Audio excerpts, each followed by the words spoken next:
Bonjour les secondes, donc ce cours s'adresse aux secondes qui sont en éviction pour la partie chimie.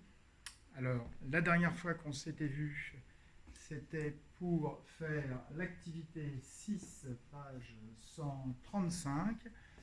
On avait réalisé une chromatographie pour vérifier qu'on avait bien fabriqué l'acétate de linalyle lors du TP précédent qui portait sur la synthèse justement, la fabrication de l'acétate de linalyle.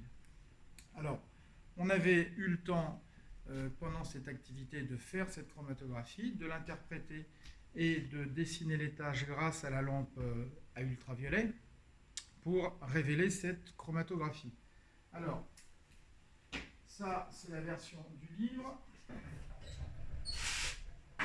Et nous, ce dont on avait besoin, c'est de noter le résultat. Donc, je sais bien que ce n'est pas toujours le cas dans les expériences, on n'a pas toujours le résultat qu'on souhaite, mais enfin voilà ce qu'on aurait dû obtenir. Donc, la plaque de chromatographie, les deux endroits de dépôt. Alors, je vais vérifier sur le portable si c'est bien dans le cadre. Je regarde. Oui, il faut faire attention aux boîtes de molécules qu'on utilisera tout à l'heure. Donc, je vais enlever ça. Donc, voilà le résultat qu'on aurait dû avoir, que certains ont eu, à peu près. Alors, avec les deux dépôts, E et A, E, l'extrait de lavande, celui qu'on a obtenu en écrasant les fleurs de lavande dans le mortier, et A, l'acétate de linalyle synthétisé, c'est-à-dire le produit que j'avais gardé et qu'on avait fabriqué au dernier TP de chimie. Et on voulait vérifier s'il y avait bien correspondance entre les deux. Eh bien, on vérifie qu'il y a bien une correspondance entre les deux.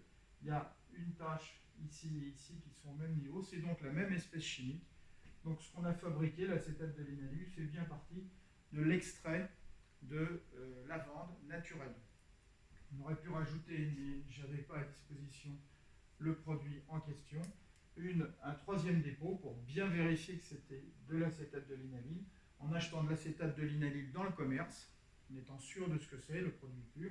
En le déposant ici, on aurait pu avoir trois tâches au même niveau pour bien confirmer que c'était de l'acétate de linalyle. Voilà. Donc ça, c'est l'activité 6, page 135, pour la conclusion. Donc je vous invite à la fin de cette activité 6, page 135, la feuille que vous avez remplie, de mettre ça à la fin avec un petit commentaire que je vais vous dicter. Donc je vous invite à mettre sur pause pour bien recopier le schéma et je vous dicte maintenant la phrase à rajouter. Donc, on constate que l'extrait de lavande est un mélange composé de plusieurs espèces chimiques, puisqu'il y a plusieurs tâches. J'en ai fait 4 au hasard. Donc, l'extrait de lavande est un mélange composé de plusieurs espèces chimiques. L'acétate de linalyle synthétisé est un produit pur qui ne contient qu'une tâche. Et on peut donc dire que le produit synthétisé fait bien partie des espèces contenues dans la lavande naturelle. On peut donc en déduire que le produit synthétisé pendant le TP était bien de l'acétate de linalyle. Voilà, ça, fin de l'activité 6, page 135. Le plus important, c'était, dans cette activité, surtout de réaliser le protocole et d'écrire soi-même le protocole pour voir toutes les difficultés de mettre en place un protocole pour penser à écrire les choses essentielles. Alors, maintenant, je voudrais en venir à l'activité que je vous avais demandé de faire pour aujourd'hui, mercredi, l'activité 1, page 130. L'activité 1, page 130, je vais vous présenter à quoi ça ressemble sur votre livre.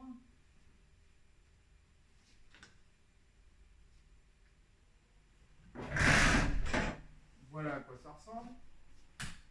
Donc la page de gauche. Elle est donc demandé de réfléchir à cette activité pour pouvoir la corriger ce matin. Alors, je l'ai faite en direct avec vos camarades de classe qui, eux, ont la chance de ne pas être en éviction.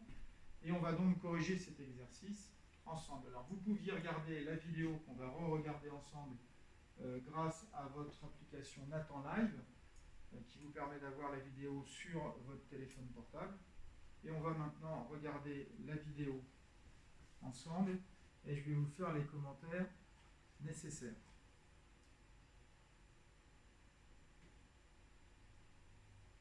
Alors, combustion du méthane. Le méthane brûle ici, les gaz brûlés passent dans le dispositif. Ici, c'est de l'eau de chaux, donc on fait buller les gaz produits dans cette eau de chaux. Ici, on fait passer les gaz produits pendant la réaction sur du sulfate de cuivre anhydre. Et là, on vous montre la flamme du bec benzène. C'est donc bien la combustion du méthane. Donc après quelques secondes, je ne sais pas si ça se voit à l'écran, mais sur votre portable, ça se voyait. L'eau de chaux est troublée. Il y a comme un précipité blanc qui apparaît. Et pour ce qui est du sulfate de cuivre anhydre, il ne se passe pas grand-chose. Il reste blanc. Et on voit que la flamme continue. Après une minute, donc, là cette fois, plus de doute, l'eau de chaux est bien troublée et on voit apparaître du bleu. Alors ici ça ne se voit pas bien, mais sur votre portable ça se verra. On voit apparaître du bleu sur le sulfate de cuivre anhydre. Là on voit que la combustion a toujours lieu, donc il ne faut pas oublier que la réaction chimique, c'est au niveau de la flamme, c'est-à-dire la combustion du méthane dans l'air. Bon, voilà pour la vidéo. Alors, notre problème, c'est d'interpréter tout ça et de répondre aux différentes questions. Alors, sur votre livre, sur votre cahier de texte, de Pronote, vous avez la version PDF de la feuille d'activité, recto verso, sur Pronote. Et on va répondre ensemble et corriger la feuille en question. Alors,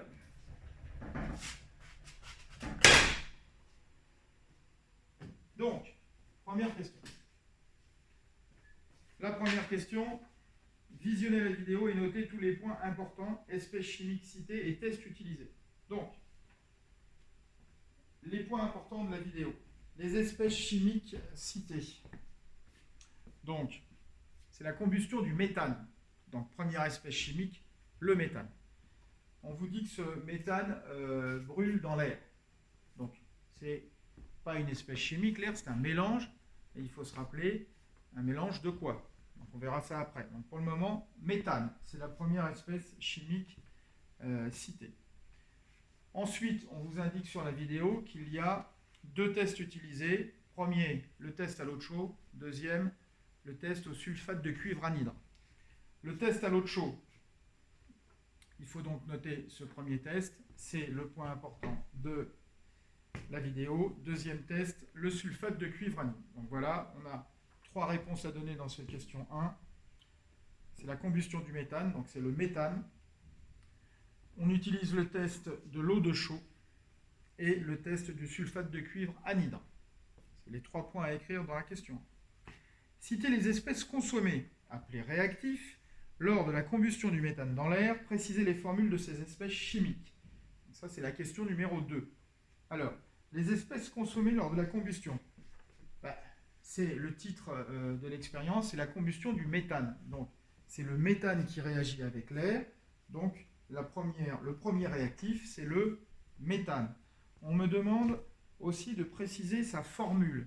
Alors le méthane, sa formule, elle est donnée quelque part sur la page 130 du livre, mais je vous l'écris en direct. Donc le méthane,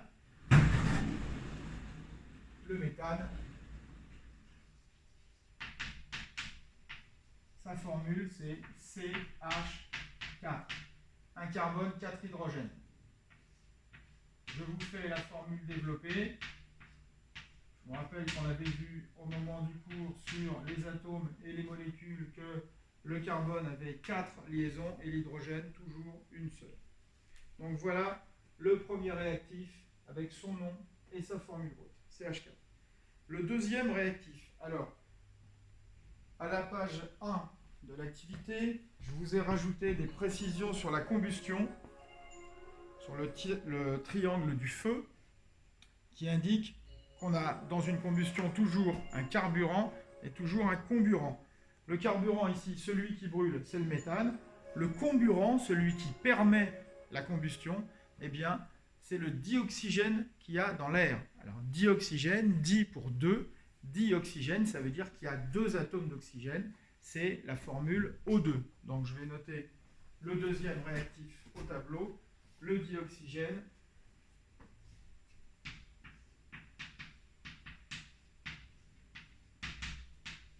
Et sa formule, c'est O2. Attention à bien mettre les chiffres en indice, c'est-à-dire en bas à droite et écrit en petit. Donc voilà notre réponse à la question numéro 2.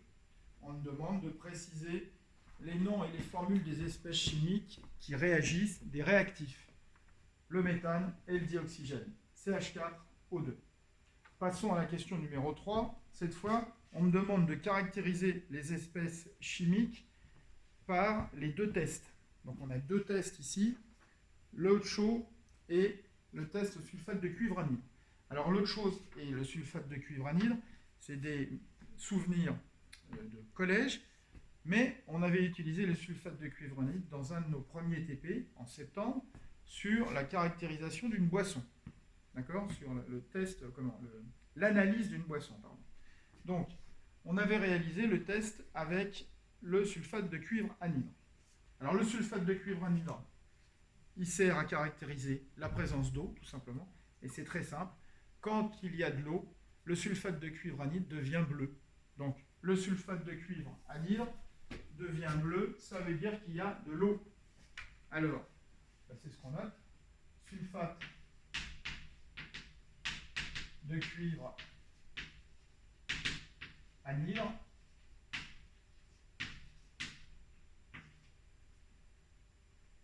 Quand il devient bleu, et là, ça veut dire qu'il y a de l'eau. Et la formule de l'eau, tout le monde le sait, c'est H2O. Voilà le premier produit de la réaction chimique. Quand le gaz méthane brûle dans le dioxygène, il fabrique de l'eau, H2O. Le sulfate de cuivre anhydre, c'est juste le test pour caractériser l'eau. Le deuxième, c'est l'eau de chaux.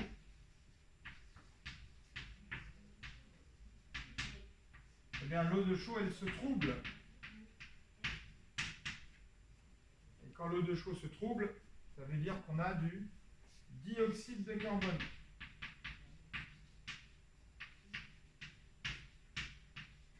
Et sa formule, c'est CO2. Dioxyde, 2 oxygènes, 2 carbone, C. Donc voilà nos 2 produits identifiés grâce aux 2 tests. Les 2 tests, c'est l'eau de chaux et le sulfate de cuivre anhydre. Et ce qui nous intéresse, nous, c'est les formules et les noms des 2 produits produits par cette réaction chimique de la combustion du méthane dans l'air. On produit donc de l'eau et du dioxyde de carbone. Ce qui est vrai pour toutes les réactions qui produisent des réactions chimiques, des réactions chimiques des hydrocarbures. Voilà. Donc, maintenant, on a tout à disposition pour pouvoir modéliser la réaction chimique, c'est-à-dire les réactifs d'un côté, les produits de l'autre. Alors, on va répondre justement à la question d'après. C'est quoi la question d'après ? Petit 4, réaliser les différentes espèces chimiques qu'on a caractérisées. Les 4 sont au tableau. Je vais vous les entourer en rouge, comme ça, on ne se trompera pas. Les 2 réactifs, méthane, dioxygène, et les 2 produits, H2O et CO2. Voilà. Donc, ce qu'on nous demande dans cette question numéro 3, c'est de faire les modèles moléculaires. Alors, les modèles moléculaires, je vous les fais, parce que ça, malheureusement, vous n'en avez pas à la maison, vous ne pouvez pas le faire.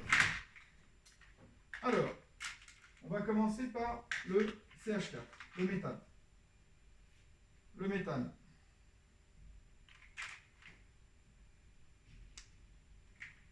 Voilà le méthane.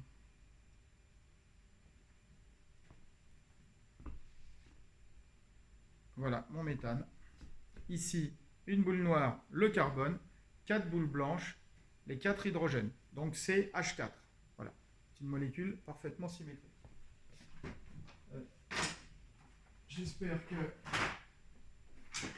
on le voit sur l'écran. Je vérifie.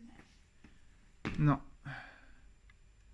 On va baisser un petit peu et on va mettre ça comme ça et se rapprocher. Voilà. Hop. Et on a le tableau en même temps. C'est magnifique. Donc voilà mon premier réactif, le méthane CH4. Mon deuxième réactif, c'est le dioxygène. Le dioxygène. Hop. Et voilà. Tac. Tac. Alors, l'oxygène a deux liaisons, c'est ce qu'on avait vu au moment des molécules, grâce au schéma de Lewis qu'on avait réalisé ensemble. Voilà ma molécule de dioxygène, deux atomes d'oxygène en rouge et les deux liaisons ici en jaune. Voilà mon deuxième réactif. Voilà. Donc ça et ça vont réagir ensemble pour donner quoi? Les deux produits qui sont au tableau. Alors, les deux produits, on va être obligé de tricher un peu pour le CO2. Parce que le CO2, on n'a pas dans cette boîte de modèles moléculaires ni dans d'autres de quoi faire correctement les choses. Et c'est ce qu'ont fait vos camarades de classe avec cette petite boîte d'élèves. Voilà le CO2. Alors, la boule a changé de couleur. Elle n'est plus noire comme dans le méthane. Elle est grise. Bon, il va falloir faire avec. Par contre, les deux oxygènes sont toujours en rouge. Et on a une molécule qui ressemble à ça pour le dioxyde de carbone. Ici, normalement, il devrait y avoir deux doubles liaisons. Mais on n'a pas de quoi le faire dans cette boîte. Donc, voilà comment on triche pour faire le CO2. Premier produit. Je le mets à droite. Voilà. Deuxième produit, l'eau. Donc l'eau, une boule rouge et deux boules blanches, H2O. Voilà ma molécule d'eau. D'accord? Oxygène, deux hydrogènes. Je la pose à côté du CO2. Je vais vérifier que ça passe sur l'écran. Voilà. Formidable. Donc, voilà nos modèles moléculaires. Donc ça, c'était la réponse à la question numéro 5. La 4, elle est au tableau, j'ai entouré en rouge les 4 formules brutes. Donc, on vous demandait donc de réaliser les 4 modèles moléculaires. Les voilà. 2 réactifs, 2 produits. Alors, écrire l'équation bilan de la réaction en modélisant cette réaction chimique. Alors, c'est là que commence le problème le plus important, c'est-à-dire le problème de la stoïchiométrie. On dit aussi, c'est plus simple, la proportion, comme les proportions en cuisine. Mais ici, attention, les proportions sont données en nombre d'atomes et non pas en masse comme en cuisine. En masse, c'est des grammes ou des centilitres. Hein, dans une recette de cuisine, ici, ça va être en nombre d'atomes. Et plus exactement, on raisonnera en mol, comme on l'a vu ensemble sur le cours de la mol, que vous avez tous visionné maintenant sur YouTube, bien sûr. Bon, alors donc, le méthane et le dioxygène donnent, bien sûr, on ne peut pas faire autrement que de tomber. Donc, le méthane et le dioxygène donnent deux produits, CO2 et H2O. Mais le problème, il est là, quand on regarde le nombre de boules de chaque élément chimique. J'ai 4 boules blanches ici, donc 4 hydrogènes au début de ma réaction. Et ici, à la fin, j'en ai plus que 2. D'accord? 2 boules blanches. Donc là, il y a un problème. Il y a 2 hydrogènes qui sont partis dans la nature, et ça, c'est pas possible. c'est pas de la chimie, c'est de la magie. Donc il faut qu'il y ait autant d'hydrogène au début qu'à la fin. Et là, ce n'est pas le cas. Deuxième problème, j'ai 2 atomes d'oxygène au début, 2 boules rouges, et ici j'en ai 1, 2, 3. Pareil, même problème, il y a plus d'atomes d'oxygène à la fin qu'au début, c'est encore plus délirant. Donc, c'est pas possible. Pour ce qui est de l'atome de carbone, il y a un atome de carbone ici et un ici, donc là, ça va. Je vous rappelle que cet atome de carbone gris, c'est le même que celui-là qui est noir. Il a changé de couleur, on va dire, mais c'est le même. Ok? Donc, on doit trouver une solution pour faire qu'il y ait autant de boules rouges à gauche et à droite et autant de boules blanches à gauche et à droite. Eh bien, la seule possibilité qu'on a, c'est d'utiliser les 4 molécules qui sont là. Impossible de faire autrement. Donc, soit on rajoute des molécules de réactifs à gauche, soit on rajoute des molécules de produits à droite, voire les deux, mais on ne peut pas faire autrement. Donc, normalement, vous avez fait cette activité déjà à la maison en réfléchissant au problème. Je vous laisse y réfléchir maintenant. Vous pouvez mettre sur pause cette vidéo et je vous donne la solution. Voilà la solution. Donc la solution, eh bien, c'est de rajouter du dioxygène au début. Je rajoute une molécule de dioxygène. Là voilà ma deuxième molécule de dioxygène. Donc il faut bien comprendre que ce méthane, c'est ce qui arrive au bec benzène, il va réagir avec des molécules de dioxygène qu'il y a plein dans l'air. Il y en a autant qu'on veut de molécules de dioxygène, donc je peux en rajouter une autre. Donc chaque molécule de méthane va consommer 2 molécules de dioxygène. Les voilà. Donc là, je me retrouve avec 1, 2, 3, 4 atomes d'oxygène. Et à droite, j'en ai 3. Donc là encore, ça ne va pas. Eh bien, c'est très simple. Il suffit de rajouter une molécule d'eau pour rétablir l'équilibre entre les boules blanches et les boules rouges. Hop, voilà. Je forme une deuxième molécule d'eau. Et là, cette fois, avec ce stratagème, je me retrouve avec un équilibre en nombre d'atomes de chaque élément chimique à gauche et à droite de la flèche, ou, si on préfère, avant et après la réaction. Donc la réaction, c'est quoi? C'est une molécule de méthane avec 2 molécules de dioxygène qui donne une molécule de CO2 et 2 molécules d'eau. D'accord? Et vous pouvez vérifier 4 atomes d'hydrogène, 4 atomes d'hydrogène, 4 atomes d'oxygène, 1, 2, 3, 4 atomes d'oxygène, tout va bien, un seul atome de carbone, un atome de carbone. Donc, en faisant ces modèles moléculaires, on réalise le problème de l'équilibre et de la stoïchiométrie dans les réactions chimiques. Alors, ça, on ne va pas le faire à chaque fois qu'on modélise une réaction chimique. On va utiliser ce qu'on appelle une équation bilan. Alors, l'équation bilan, c'est un souvenir qu'on a depuis le collège. On l'a réutilisé encore cette année, au début de l'année, et on l'a réutilisé aussi au moment de la synthèse de l'acétate de linalyle pendant le TP, mais on n'utilisait pas les formules brutes, on avait utilisé avec les noms. Et là, je vais mettre justement sur le tableau l'équation qui va vous permettre d'écrire cette équation bilan. Donc, les équations bilan, c'est toujours la même chose. À gauche, les réactifs, le méthane, plus le deuxième réactif, c'est le dioxygène. Une flèche pour dire que ça réagit ensemble. Il se passe des choses, c'est-à-dire que les liaisons entre les atomes sont cassées et on va refaire des nouvelles molécules avec les mêmes atomes. Et ces nouvelles molécules, c'est quoi? C'est CO2 et H2O. Alors, on en est arrivé là avec l'autre groupe, celui qui n'est pas en éviction, et je leur ai dit de faire ça pour le prochain cours, d'équilibrer cette équation bilan en utilisant justement ce que je viens de vous faire devant vous, les modèles moléculaires. Donc, c'est un travail que vous aurez à faire quand vous reviendrez au lycée, et a priori, c'était le dernier jour aujourd'hui, mercredi 26 mai. J'aurais dû vous faire cours aujourd'hui au groupe 2 de la seconde 4. Eh bien, vous avez les mêmes devoirs à faire que les autres élèves, c'est-à-dire équilibrer cette équation bilan pour la prochaine fois. Et la feuille en question, soit vous l'imprimez chez vous si vous avez une imprimante, soit il faudra attendre la prochaine fois qu'on se voit en vrai, en présentiel, comme on dit, et je vous donnerai cette feuille qui vous attend ici. Voilà, je vous souhaite une bonne journée. C'est la fin de cette vidéo, et n'oubliez pas de faire vos devoirs qui seront notés sur Pronote, bien sûr. Au revoir.